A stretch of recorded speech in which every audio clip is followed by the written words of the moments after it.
Ukraine to use the ATACMS deep inside Russia. President Biden only agreed to it 3 days ago, worried it could escalate the conflict. The Kremlin, though, seems to be stoking fears of an escalation. Vladimir Putin approved a change in Russia's nuclear doctrine yesterday. Yeah. So, I mean, the OG escalators are always going to be Russia because they invaded Ukraine. But you just also came to the same conclusion and admitted that Joe Biden recognized that this would be an escalation. The U.S. Embassy is closed for the day after a... All right. Updates on Russia, Ukraine. Receiving information about a potential air attack. The embassy has told employees to shelter in place and U.S. citizens elsewhere in the capital to be ready if an air alert is announced. Meanwhile, it breaks my heart when I see my male counterparts suffering. When I try to talk to them about what's really hurting them, they can't accept it. There's such a huge problem where men are conditioned to never see themselves as a victim, forces they cannot immediately change. I mean, that's one aspect of it. Okay. Toxic masculinity and the like. But also, there's not a whole lot of, especially in the podcast space and shit like that, there's not a whole lot of like great male role models that men can point to and position themselves as, or try to basically behave as, that is the reality. And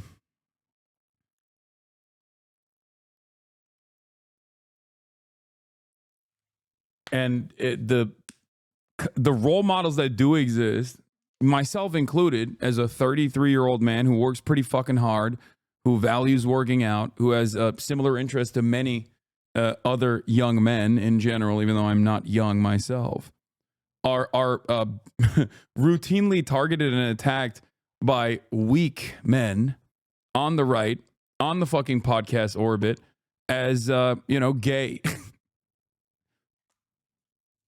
And soy. And the people that call me gay and soy have never gotten a pussy wet in their whole fucking goddamn lives, and are not even half my fucking size. So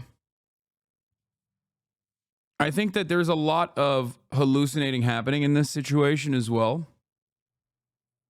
I think that there is a lot of people who just aren't also fitting the stereotypical mold of what they consider to be masculine men.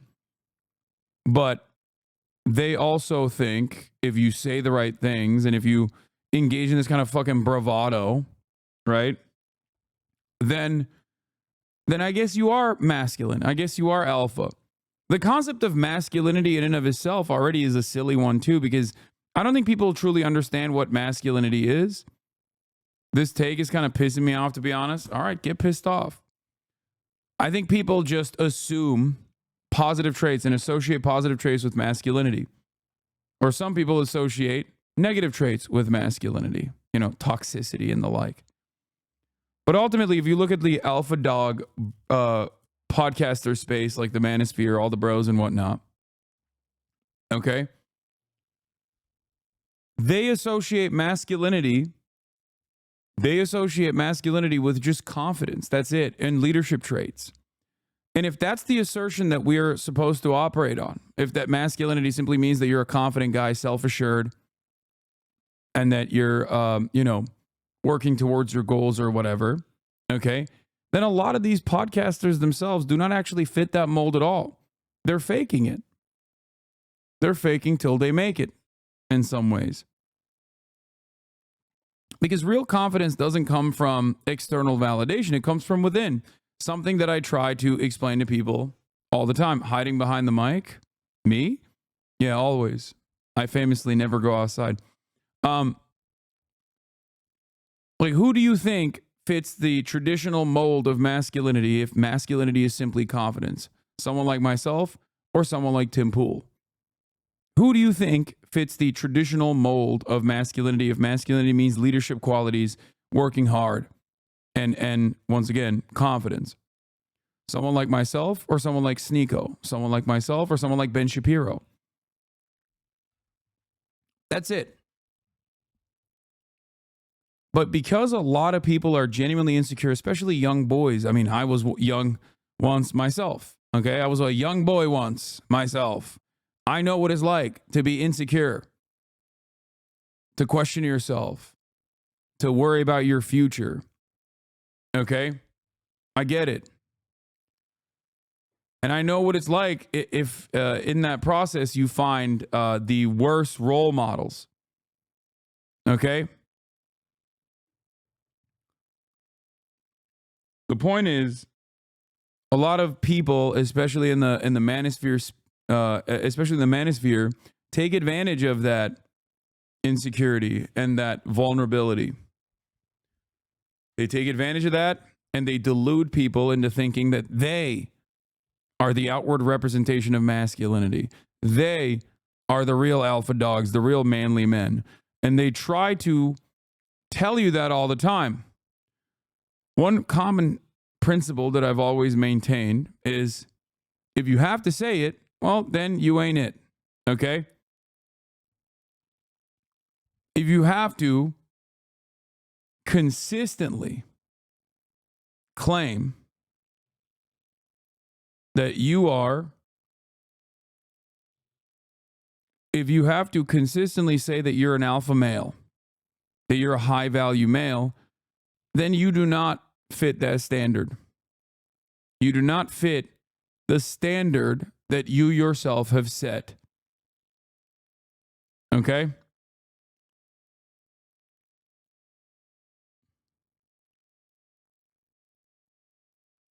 The standard is set by those like LeBron James. That's it. That right there is a legend. A legendary masculine figure, a good dad, a leader. Okay? Someone who has overcome great oppression, like being bald. He's overcome it perfectly. Okay, I'm pouring honey on my goat again. All right. Anyway, that was a little take on masculinity and whatnot, but let's get to U.S. Embassy in Kyiv closes over potentially significant air attack. U.S. officials say the Biden administration is sending anti-personnel mines to Kyiv to deploy for defensive purposes, only in eastern Ukraine, though. That decision comes days after the White House approved the use of longer-range weapons by Ukraine to strike inside Russian territory. Moscow says Kyiv fired US-supplied ATACMS at a weapons arsenal in the Bryansk region on Tuesday. In apparent response, Vladimir Putin updated Russia's nuclear doctrine, saying, I can't get over the fact that these weapons are called ATACMS. It just like makes it so cutesy.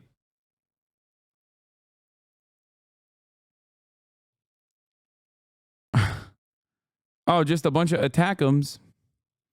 Moscow now has the right to use nuclear weapons in response to attacks using conventional weapons. That brought a defiant response from the Ukrainian president. Yeah, by the way, I believe that earlier today I saw some reporting that they were starting to use French and British weapons as well. The Ukrainians were to target inside of Russian territory, which definitely spells trouble for both the UK and also for France. 1,000 days, I think it's enough to understand that Putin doesn't want any peace. Even this day, they killed our civilians. Even, especially this day, they presented nuclear weapons strategy. Why? They didn't present peace strategy. Did you hear it? Did you read about it? No, of course. Of course, nuclear weapons strategy. Putin wants war. Well, Volodymyr Zelensky claims the North Korean troop deployment to Russia could grow beyond 100,000. Already, South Korean officials say Pyongyang has sent close to 11,000 troops to Russia, with some actually on the battlefield as well. We're covering this story from all angles. Mike Valerio is in Seoul, South Korea, but we're going to begin with Nick Payton-Walsh in Kyiv. What more do we know about the nature of this potential attack on US embassy? Yeah, look, I mean, we're not hearing specifically that the embassy is indeed a target. It is simply that the American embassy is taking the exceptional measures, not one we've seen since the start of the war, the invasion in February 2022, as far as we can recall, of closing their facility entirely for, I mean, the day it seems, possibly longer. Now, that is, they say, as a result of concerns about an air assault. Where's your windsock, my man? You're a professional news broadcaster. Look, tell ordinary residents of the capital here about that. They had 2.5-hour air raid siren this morning, another 45-minute one early in the early hours of the morning too. So very used to incoming attacks. It's a nightly thing here, but it is highly abnormal for essentially American diplomats to be told to shelter away and stay away from their place of work. The significance, well, of course, we are looking to see what escalation Russia might try and bring to this 1,000-day long war after US missiles have been fired into Russia itself. That was in the last 24 hours. Since then, Ukraine has said it's hit more targets inside of Russia. The severe battalion, Russian military battalions, facilities inside Ukrainian Defense Intelligence said they hit overnight. So that onslaught is continuing. And I think the question is exactly what the nature of a Russian response would be. The sort of saber rattling the Russian President Vladimir Putin has been accused of, it's hard to quite define exactly how strident the change in their nuclear doctrine really is. But ultimately, it is the Kremlin head using the word nuclear again and trying to remind the West that this is a nuclear power that is struggling conventionally on the battlefield here and has done for a while, seeing an ascendance on the Eastern Front on multiple locations, but I think also struggling now to find a way to meaningfully respond to this extraordinary permission by the Biden administration to use these ATACMS longer range missiles inside of Russia. It's aimed at obviously trying to give Ukraine a bit of an upper hand on the battlefield, a battlefield where they have been losing over the past months in multiple different directions, and possibly complicate the life of President-elect Donald Trump when he comes to power in January. But behind me here, it's quiet, but I think it's fair to say that the fact that the Americans are warning quite so specifically about the hours ahead and an air assault has left many people, I think, anxious. Their information has been pretty good, frankly, for much of this entire war, and so I think there are worries here that it may be Western targets potentially at the end of any renewed or intensified air assault here against the capital. Max? How would that be interpreted, Nick, from the American point of view? Would an American embassy abroad be seen as an attack on America? Yeah, I mean, look, I think we don't want to get into the whole idea of how this might escalate into direct conflict between those two nuclear powers. But I think if we saw the US embassy here specifically hit by Russian munitions, that would, of course, massively escalate matters. And that may not be precisely what the US embassy here is directly concerned about, but, you know, there are multiple different targets across this city where Westerners, where those from the European and NATO allies backing Ukraine reside or known to frequent. So I think it's a broad capital city on edge here. But I should stress, I don't think at this point, regardless of the escalation we've seen over the last 48 hours, that Moscow necessarily wants to take any strident steps that force it into a direct conflict with the United States. Yes, much of the sales pitch to Putin's domestic audience is that they are already at war with NATO as a whole. That's their way of explaining how badly, frankly, the war has gone from over 1,000 days. It's only supposed to last a matter of weeks, so many advocates of the Kremlin said when they began the invasion. But I don't feel at this point necessarily that Russia has the desire, the capability to start something larger with the NATO alliance, Max. Okay, Nick, thank you so much for joining us from Kyiv. Let's go for the latest then on those North Korean troops in Russia. Mike Valerio joins us from Seoul. And if the intelligence we're getting right from the South Koreans, well, if it is right, does suggest the North Korean role in this conflict could be much bigger than we thought.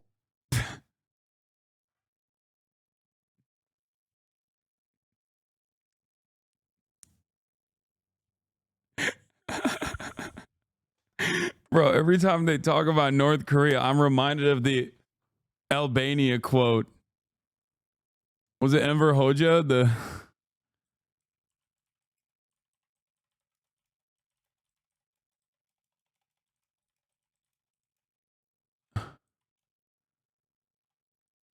What did he say? Hold on.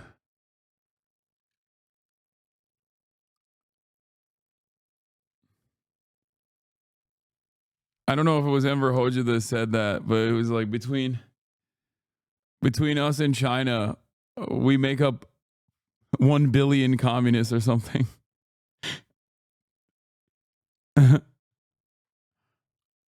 Ban Hassan. Yes. If you write it in my chat long enough, maybe it'll happen.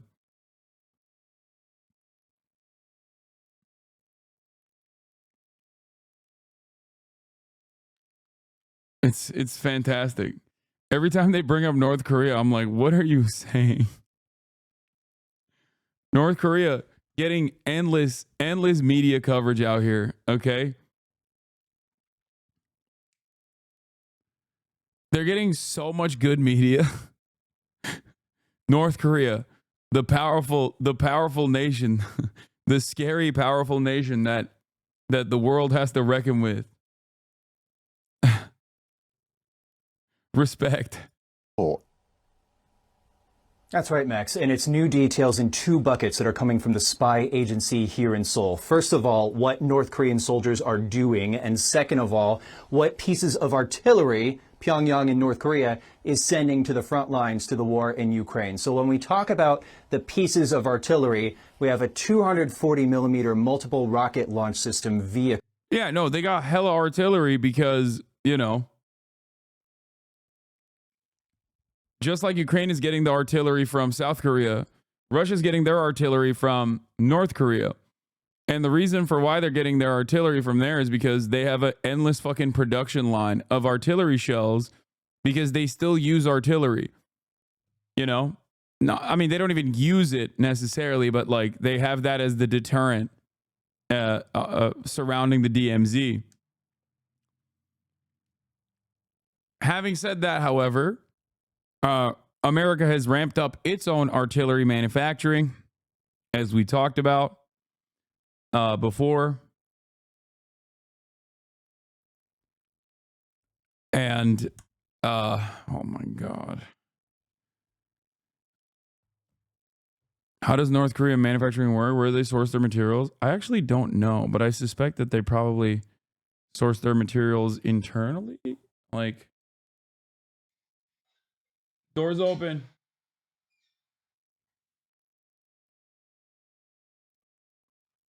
Or vehicles, I should say. Or probably China, yeah. Plural, that are being sent from North Korea to Russia, according to South Korea's spy agency. Think of those as... But I think they probably source it internally too. Don't they have a decent amount? Like North Korea had a lot of industry before the Korean War. Like that area when it was just Korea. Yeah, North Korea, much like Turkey, is at the table. I would assume that they are relatively self-sufficient. You know, Jucha and all, as a principle of self-reliance.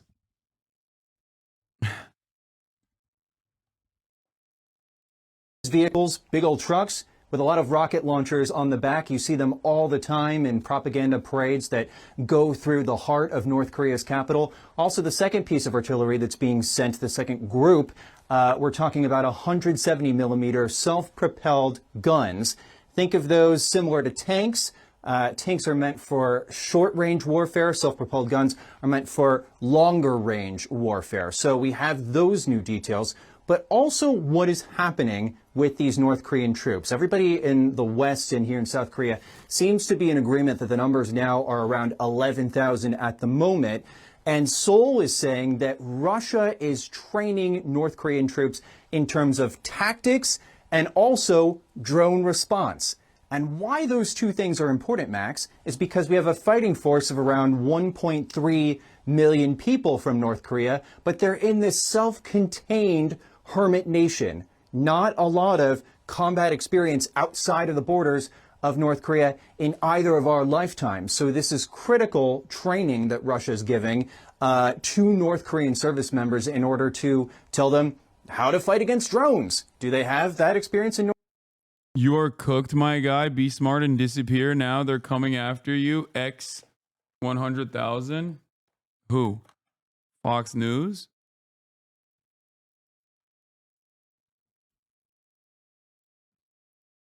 Everyone.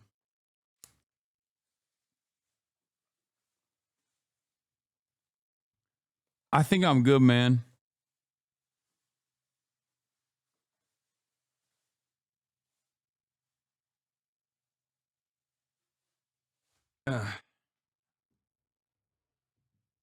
I think I'm all right.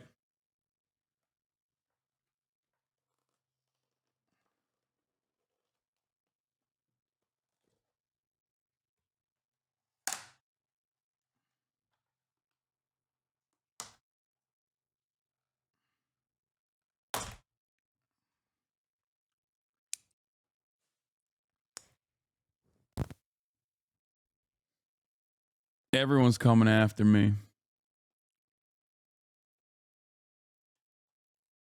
Hi, Mom. Hi. Hey, Dad.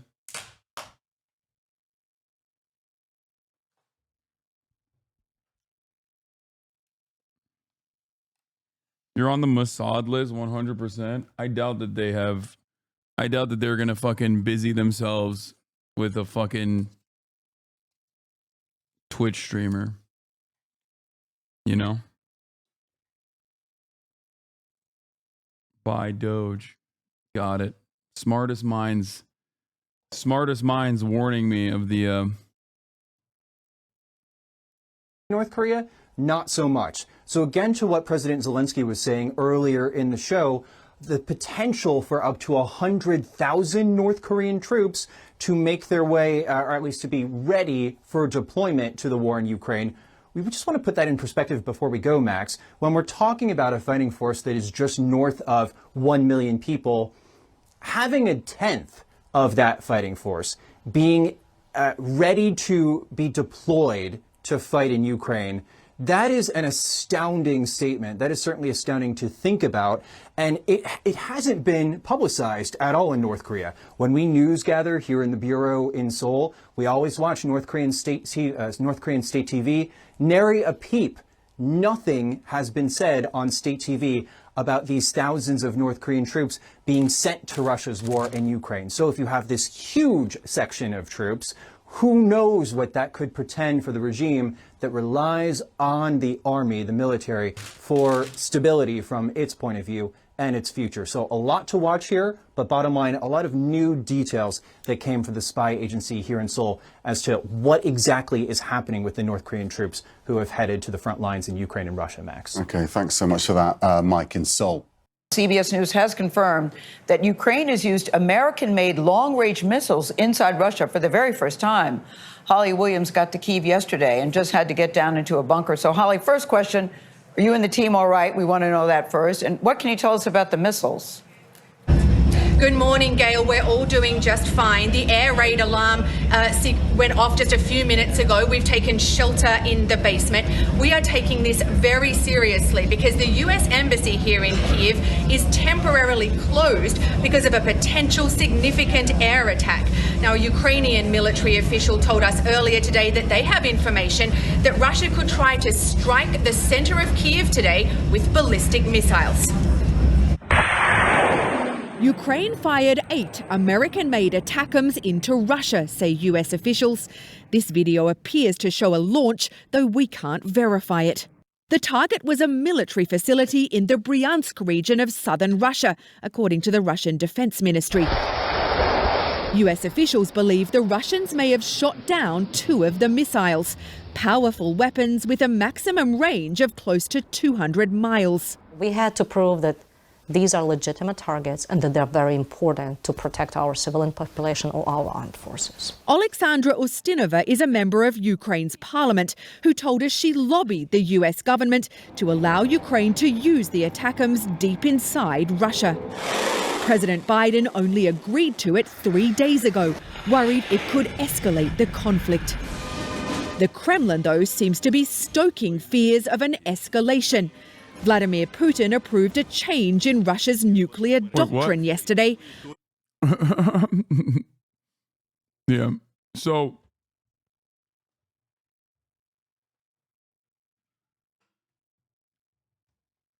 I mean, the OG escalators are always going to be Russia because they invaded Ukraine. But you just also came to the same conclusion and admitted that Joe Biden recognized that this would be an escalation that, increases America's involvement.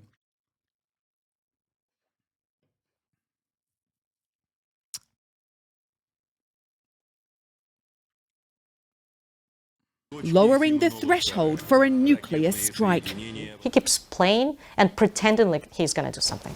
It sounds like you don't take Vladimir Putin's threats too seriously, and you don't think that the West should either. I've been saying it since day one that he's a bully and he's not going to do that. The nuclear threat may be. I think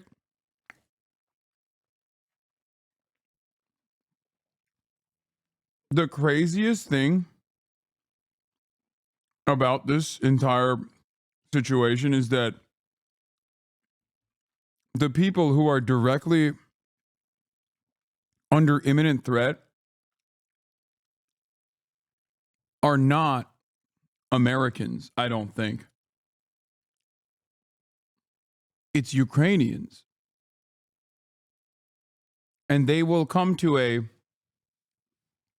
horrifying conclusion that the Western world simply does not give a fuck about them if Putin does the unthinkable, insane thing and actually ends up using what John Kirby has called baby nukes.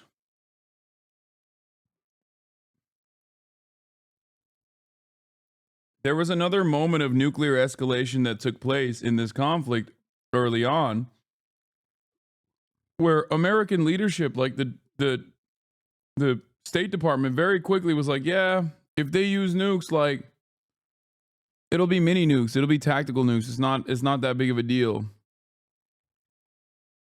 And it will be in Ukraine.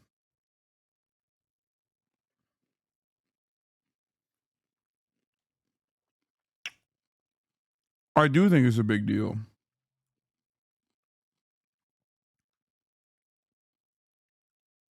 So I don't know. If Russia uses nukes, I'll probably quit my job. No need to work then. Yeah.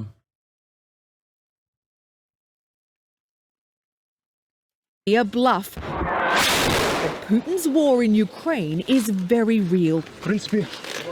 In a video message to a congressional hearing yesterday, Ukraine's President Volodymyr Zelensky thanked America for helping his country in its darkest hour. Thanks to the incredible support of the United States, millions of Americans united against evil. Today, Russia accused the Biden administration of trying to prolong the war in Ukraine. Also today, Ukraine says Russia launched over 120 drones and 6 missiles overnight. Gail. Thank you, Holly. Reporting from Kyiv.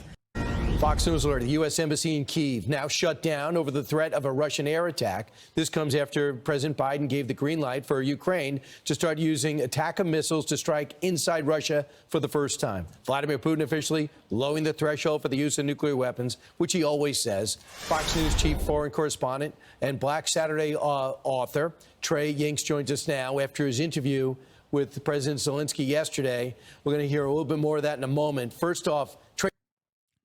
Damn, they took our boy out of Israel. You've been there when the war first started. You go back now. What's the big difference? Yeah, Brian, good morning. Many things here in Ukraine are actually the same as they were about 2.5 years ago when the Russians launched that ground invasion on February 24th of 2022. Just hours after we arrived in the country, air raid sirens were sounding from Kyiv to Lviv, sending millions of people to bomb shelters as the Russians continue both air and ground attacks. They're using now Iranian drones and missiles to target major population centers here. And there's real concern today that following that approval from the Americans, allowing the Ukrainians to launch long-range missiles into Russian territory, that there will be further Russian retaliation. We heard air raid sirens earlier today in the Ukrainian capital of Kyiv. And the U.S. Embassy here in this population center of about 4 million people issued a rare alert this morning. They said the U.S. Embassy in Kyiv received specific information of a potential significant air attack on November 20th. The embassy will be closed and recommends U.S. citizens be prepared to immediately shelter in the event of an air alert if one is announced. This is significant and, again, unprecedented to see the embassy close here in the Ukrainian capital. Earlier today, I spoke with the mayor of Kyiv, Vitaly Klitschko. He was warning civilians here to stay close to shelters, but he wanted to emphasize one point, saying that Ukraine has been under attack for more than 1,000 days and that missile attacks against this city and other major population centers across the country aren't rare at all. Yeah, yesterday we understand there were 8 missiles, 2 were knocked down by the Russians. We don't know about the damage. Here's a little more of your interview with President Zelensky. You have not seen, they have not seen at home yet. You lived it. Watch. Have you accepted that under any sort of ceasefire agreement or peace deal that some Ukrainian territory may remain in Russian hands? We cannot legally acknowledge any occupied territory of Ukraine as Russian. That is about those territories which used to be occupied by Putin before the full-scale invasion since 2014. Legally, we are not acknowledging that. We are not adopting that. On the other hand, we understand that so far we do not have that much of force, so that in the weapons with our hands, we could push Putin back to the line of 1991. When we look at the diplomatic red lines for the Russians, the other side of this ultimate negotiation that will take place one day, one of those... Ukraine is running out of manpower. Majority of Ukrainians now want a ceasefire deal immediately for the first time over the course of the past 1,000 days. When he says we want 1991 boundaries, Zelensky has in the past conceded to putting the annexation of Crimea to a vote 15 years into the future, which at the time I thought was like a pretty solid way to get around the public pressure that he could have gotten. That was the 15-point plan that they had negotiated in Turkey. But since then, obviously, Ukraine has been occupied further. Or Russia has taken over even more territory, killed even more people, displaced even more Ukrainians. So now they're in a weaker position overall in terms of negotiating. And there have been numerous points to go back to that would be beneficial and could potentially, like, if Vladimir Putin was interested in making these concessions, like, I think the best possible option in this situation would be the Minsk agreements, which I think will never happen, but who knows? Where there's an autonomous LPR and DPR that is still firmly within Ukrainian control. Or the second best option would still be the complete removal of Russian forces from the currently annexed Russian territories. I don't know if Vladimir Putin would even concede to that, but I think that is the most just option. Red lines is Crimea, a portion of Ukraine that was annexed in 2014. President Vladimir Putin has been very clear Crimea will never return to Ukrainian hands. Are you willing to give up Crimea in pursuit of a peace deal to end this war and stop the bloodshed in Europe? I was already mentioning that we are ready to bring Crimea back diplomatically. We cannot spend dozens of thousands of our people so that they perish for the sake of Crimea and come back. And still, it's not the fact that we can bring it back with the arms in our hands. So we understand that Crimea can be brought back diplomatically. So we spent more than ahead. 10 hours with Ukrainian President Volodymyr Zelensky along the eastern front lines, and he says they will continue fighting even if U.S. support is cut. But he did tell us he believes Ukraine will lose the war if Ukraine loses military funding from the United States. Trey, real quick, you were there in the beginning of the war with him. You've interviewed him before. He looks the same. I mean, for a guy that's not seeing his family every day, he's at war for 1,000 days. What is your takeaway? Yeah, he was jovial. He was very talkative about the situation on the ground. And later today on Fox, we'll have more information about what he told us regarding those long-range U.S. supplied missiles. I asked him, have you considered this? Is this true? Is the Biden administration willing to let Ukraine fire these missiles into Russia? And he said, not yet. We haven't fired any today. Hours later, according to reports, Zelensky ordered those strikes into Russian territory. And so he still is very active in the process, despite being a relatively young leader with not a lot of military background. But we do know he wants to continue the fight, and he is calling on the incoming administration to support him in those efforts. Brian? There are bad guys in this fight, and it's not him, and it's not the Ukrainians. Trey, thanks so much. Great job. Look forward to seeing more of your interview. From one war zone to another. Pick up a copy of Trey's book, Black Saturday. It is excellent. Thank you, Trey Ying. I'm Steve Doocy. I'm Brian Kilmeade. And I'm Ainsley Earhart. And click here to subscribe. So, Sean, just talk to us about American foreign policy's uniparty, baby. They say the same exact shit about Israel, too. You got to remember,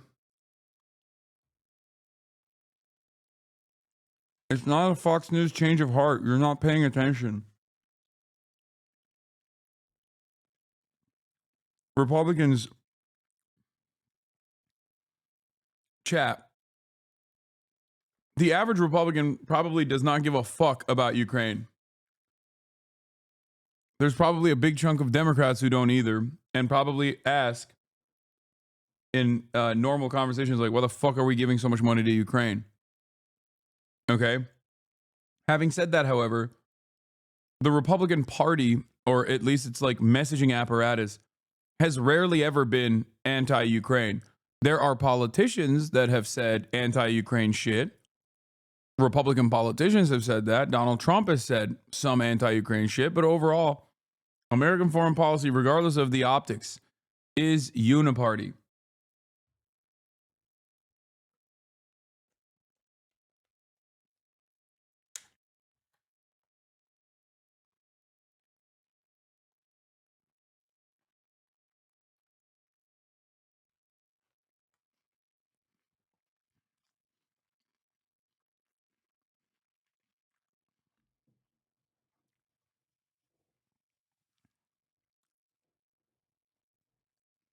Do you think Zelensky should have given up Crimea early instead of fighting?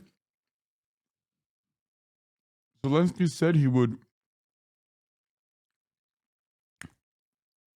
put up Crimea's annexation to a vote 15 years down the line.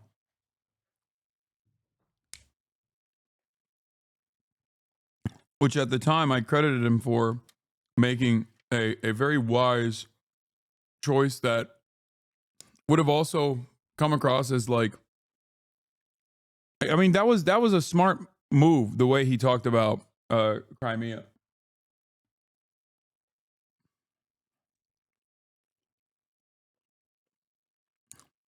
The problem is,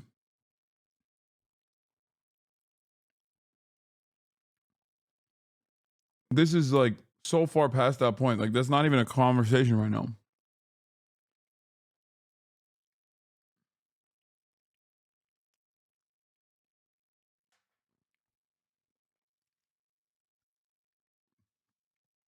I think he has to say, you know, we're going to take back every single inch of territory, because otherwise they'll fucking kill him. But I think he also understands that, like, Crimea in and of itself is like permanently annexed, and has always been a unique, has always had a unique relationship regardless. Many people don't understand the history of it, but that's irrelevant in this conversation. What's more relevant, I think, is the currently annexed and occupied Ukrainian territories and what will happen.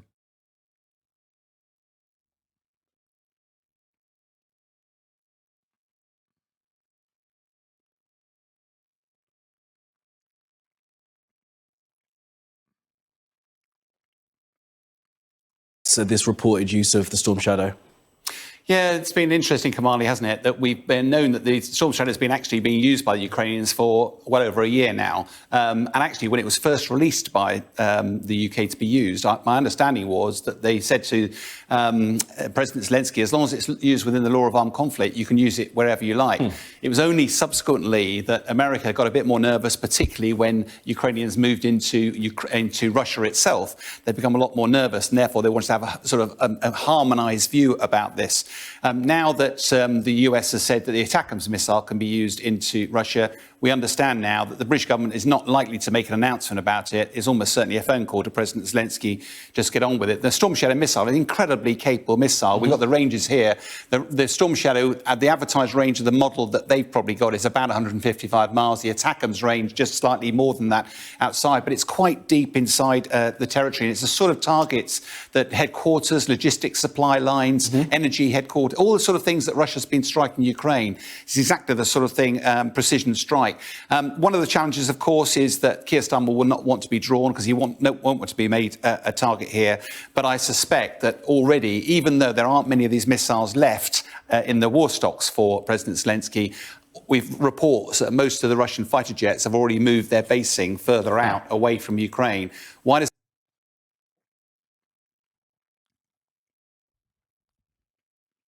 Crimea was already lost before the 2022 war even started. Putin did not start the war for Crimea. The fight is not only about the territories, it's about Russian language and Ukrainian sovereignty. Watching this from Ukraine, this chat is mostly oblivious. What part of Ukraine are you watching from, brother?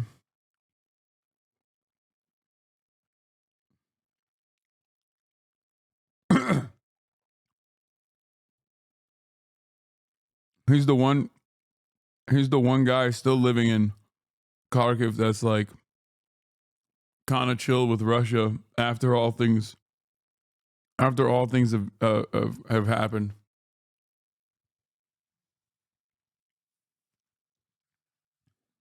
Kharkiv was like relatively pro-Russia before the invasion. As far as I understand. Oh, never mind. Okay, no, he is anti-Russian. I misunderstood what he was saying. Kharkiv was like somewhat pro-Russia, or at least there was enough like people who consider themselves ethnic Russian before the invasion and also the complete death and destruction of Kharkiv, and now it's gone. I mean, you confuse it with Donetsk? No, I don't confuse it with Donetsk. The theory holds that the further east you went, the more people were, the more east you went in Ukraine, the more people were like agnostic towards Russia, or even in certain instances, not that anti-Russia. That is completely done now. I'm not saying that is the case any longer. Yeah, see? Kharkiv went from 75% pro-Russia to about fringe radicals and 80-year-olds supporting Putin only. Yeah, that's the quickest way to fucking lose any sort of genuine support you might have had, by blowing up fucking entire city blocks.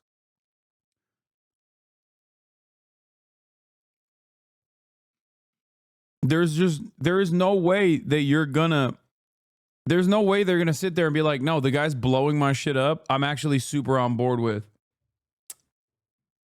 Of course not. And they did that, which is yet another, the idiotic point for the pro-Putin, pro-Russia, push-in Z people.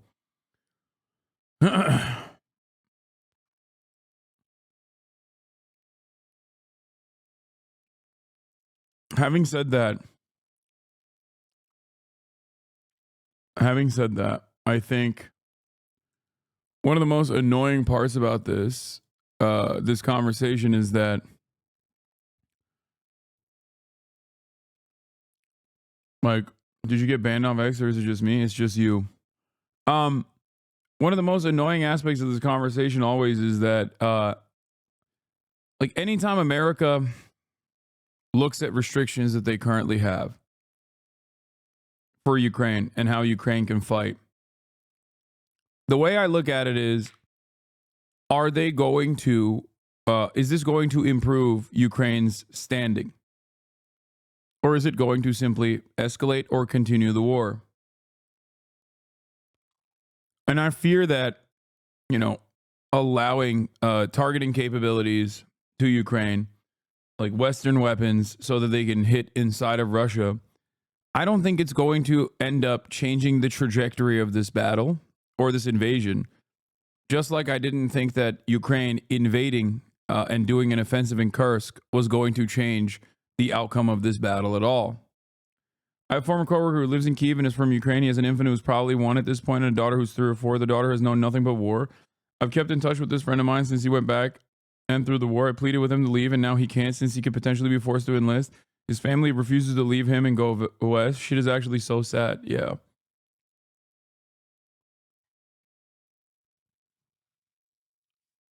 I know that long-range missiles have defensive value. I understand that, chatter.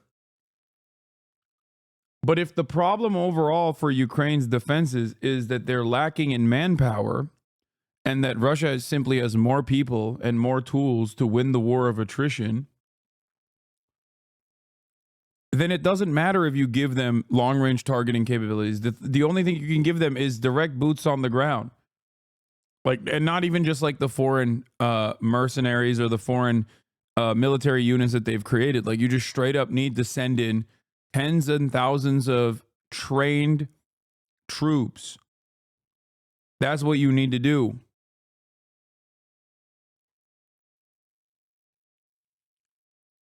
And that, if those trained units come from any NATO countries, obviously expands the conflict severely. And that's the other side of this equation. Bro, you are out of your depth, I think, on this. Yeah, I know. Everyone always loves saying that. I'm out of my depth on this, but like, all the Ukraine is winning the battle guys yelled at me when I said Ukraine had the upper hand and leverage and should have packed up that 15-point plan in Turkey. And that would have been the fantastic opportunity for them to like engage in some kind of ceasefire. It turns out I was right. And every one of my naysayers was just so fucking wrong.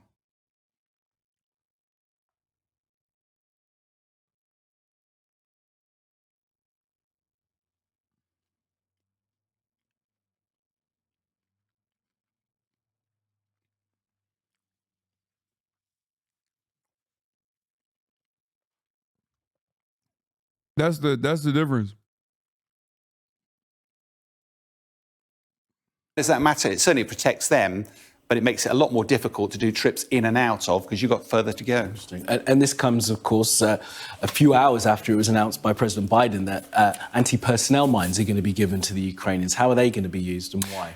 Yeah, there's millions of mines available. I think this story is quite interesting only because you sort of mentioned anti-tank mines were given nice and early. Why has it waited for so long? Part of the story is we've got an example of a Russian mine here, the PFM-1 mine, known as the green parrot or the butterfly mine itself. These can be scattered in large numbers. It looks big next to me. It's only about 5 inches long in actuality, but they can be thrown out the back of large transport aircraft or helicopters. They spin down. They've got little wings like a sycamore leaf, scattered on the ground. They self-destruct. They're meant to self-destruct in 40 hours, but they're not that reliable. And unfortunately, many of them, therefore, remain on the ground, not exploded. And the trouble is they're light, they float around, it's very difficult to track, and they get everywhere. And that's one of the reasons that the US have therefore agreed finally that they can supply mines. Let's have a look at theirs. The one big thing is they're electrically initiated. What I mean by that is with a Russian mine, if you step on it, it's a mechanical movement and a bit like a gun firing, mechanical action, fires and it blows up. The American ones are on a battery, and you make a circuit when you step on the landmine. Why is that important? It makes it quite reliable, but it also means it relies on the length of the battery charge. When the battery is emptied, it is now completely harmless, and the battery dies within about 40 hours. So you don't get this same sort of problem with the legacy. And part of that reason, tragically, is because these anti-personnel mines, there's lots of effort around the world to try to manage the use of these because... Tragically.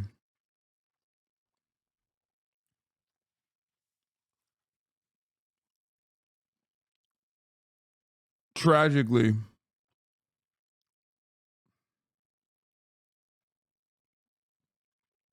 so we're making Eastern Ukraine a literal minefield? Brother, Eastern Ukraine is already a literal minefield. Those butterfly mines that they're talking about, Russia put them everywhere. Russia already fucking hardened their position and mined the living shit out of Eastern Ukraine. Every territory that they fucking occupied is like, is filled to the goddamn brim.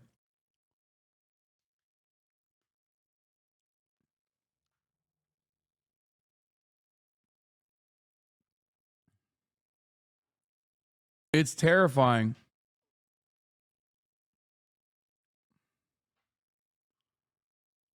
It's really fucked up.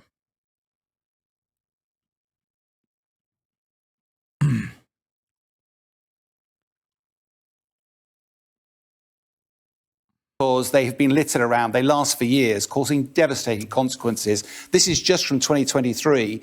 At least 5,500 casualties, 84% of those are civilian, nearly 2,000 deaths. And tragically, look at the numbers, 37% of those are innocent children because they pick up those little green things, think they're toys, and it's devastating consequences for them. Yeah. Okay, so on the American mines that they're going to get then, Sean, where are they likely to be deployed and when do we think this is going to happen?